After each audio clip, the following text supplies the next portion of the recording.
Getting this gear and stuff in here. There's your little kicker gear that goes underneath there. This goes underneath that. Then you've got a C-clip and your washer, and then your clutch will go on the bottom of that, just like that. And I bet I better put that in first, so pull that clutch back out.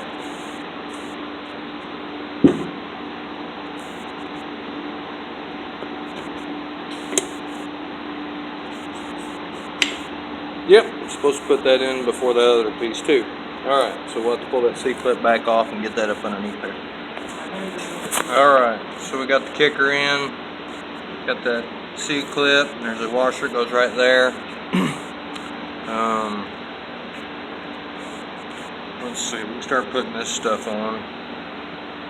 This one is going to go beveled in.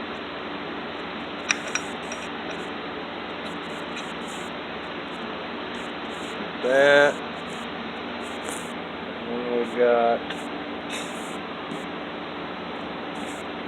this clip here, the tabs are bent up.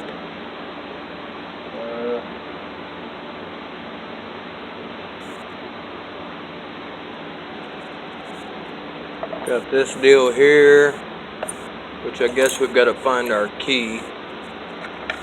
Probably need to do that pretty quick. There's a keyway that goes in there. I still got it in one of these boxes. Let me find that right quick. Alright, so we got the kickstart in, got that in. I got that, and I'm going to impact that on. I do still need to find a couple of bolts to mount the block together with. Some of them I had to drill out. So we'll just make this part 2, and we'll get started on putting the rest of it in. Which this will just slip over there like that. That goes over there.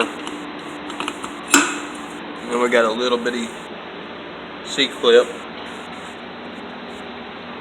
that will fit on that, and we'll be about ready to go. But I got to get that piece in there too. That's my kicker, and that goes underneath the clutch. So we'll pull that back out and get it done right. Sorry if I had to start putting that together. Anyway, part 2.